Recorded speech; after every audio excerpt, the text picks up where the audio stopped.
From KUNC and the NPR network, this is In The NoCo. I'm Erin O'Toole. Planting aspen groves as a way to slow wildfires in Colorado's forests. It's an idea that could help some mountain communities that are seeing increasing threats from wildfires. A recent study looked at data from more than 300 wildfires in western states. It found that large aspen groves often slowed the spread of forest fires.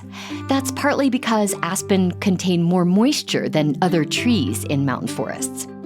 So, should mountain communities across Colorado plant a bunch of aspens on the outskirts of town? To find out, we talked with Camille Stevens-Ruman. She's a professor of forest and rangeland stewardship at Colorado State University and was the principal investigator on the study. Camille is a former wildland firefighter, and she told me the study was partly inspired by anecdotes from fire crews. Things like, we were able to build a fire line through an aspen grove. Those kind of stories were coming out a lot. And even if you go walk through some recently burned areas, there is evidence where you'll see lots of high severity fires. So every tree is dead in the conifer forest around the aspen grove. And then it almost looks like the fire skipped a big chunk of that aspen grove. Wow, that's dramatic. Now, you also investigated burned areas for yourself. Can you describe what you saw during your field research that was evidence of slowing wildfire in an aspen grove? Yeah, one of the examples that I have is from the Spring Creek fire that was in 2018 down near Levita and Fort Garland. Mm-hmm. And there were areas in that fire where all the areas around the aspen grove had been burned at pretty high severity. So all of the trees were dead. And then you saw that the fire kind of hit the aspen grove, and, the first few trees into that grove were dead and had burned pretty severely. But then the rest of the aspen grove was still alive and green and looking wonderful and totally different than the surrounding area. Amazing. Well, let's talk about the science behind this. What is unique about aspen groves that suppresses wildfire? Yeah, so aspen really have a lot of moisture in them. They tend to have a very different forest structure than the surrounding forest. So think about kind of that classic dense, dark forest of a spruce fir or even a lodgepole pine forest that maybe you see, adjacent or nearby those ski resorts that we ski in. Oh, yes. The ones we try to ski through when there's lots of snow. And then the aspen groves tend to be more open. They don't have as much understory or trees coming in underneath them. And they have a actually very different plant community on the ground that tends to have more moisture. So it's not just the trees themselves, but actually the understory community as well looks really different. Okay, yeah. So underneath on the forest floor looks different in an aspen grove then. Exactly. And how does the behavior of a fire change when it reaches an aspen grove? What we see sometimes is that the fire might be moving through the tops of the trees in the conifer forest, and then it drops down. So think about, it's hitting those trees that are less flammable. And so there's no longer fire moving through the tops of the trees, but rather it's moving just on the surface. And that really changes how fast a fire spreads. It can change our ability to put in a fire line and actually stop it. And that was one of the cool things about this study is that not only did having aspen change the spread of the fire, but we actually see more aspen along the perimeter of fires, meaning that they are serving as a barrier to spread. To keep it more contained.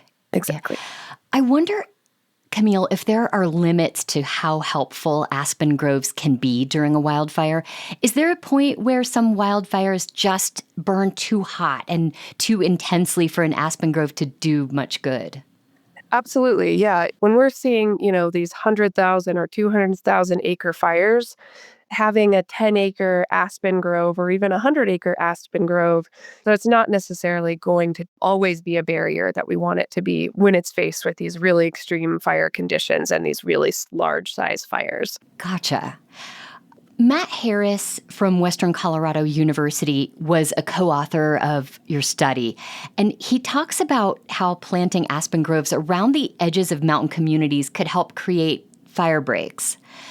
The town of Aspen is one community exploring this option. How big of an area do you need to plant an aspen grove that would save your town from a wildfire? I don't know if I could give you an exact number. I think the bigger, the better, Mm, especially if we're talking about these big fires. But I think a right. lot of it is also just breaking up that landscape and increasing the amount of different types of forests that could serve as barriers to spread. So the more aspen you have, I think the better. If you're thinking about, home protection or community protection close to a town. But one of the things I think that's interesting in this study and to think about is it's not just right around the community, but what's, in the adjacent landscape and how can we be facilitating aspen in that broader landscape around communities. And what about individual homeowners? Should they consider planting aspen trees around their homes? I mean, I think the best thing you can do as a homeowner kind of in the wildland urban interface and you're worried about wildfires is think about that larger defensible space. Mm, So certainly planting any tree right next to your house is not a great decision right. from a fire standpoint. But if you are planting trees within that kind of larger context, aspen is a great choice, right? We love to see the fall colors, but you having a few aspen in your yard is not necessarily going to stop a fire. It needs to be much larger in scale, it sounds like. Exactly. Yeah. This is a question about what happens after a wildfire, but I find this fascinating. Aspen have a unique ability to recover more quickly from wildfire than conifer trees like pines. Can you explain why that is? Yeah, aspen are amazing trees. So all of the aspen you see like in a group, all are coming from one root structure. So they're all the same genetic individual. And what they do after fires or after other kinds of disturbances as well is they'll start sprouting up, which maybe if you have an aspen in your yard, you might be wondering where that little tiny aspen tree is coming from. It could be Yeah. coming from a couple neighbors away. They resprout right after a fire and can really change the forest structure immediately. We see them bounce back really quickly and really see a lot of dominance of aspen trees in post-fire environments. They don't just look amazing, they are really amazing. Yeah, they're actually one of our oldest trees that we know of. We know that there's a root structure of one aspen clone that's over 10,000 years old. If I were a mayor or a fire chief in a mountain town, this study would certainly grab my attention. What have you heard about any plans to plant aspen groves from this, or is it just too soon?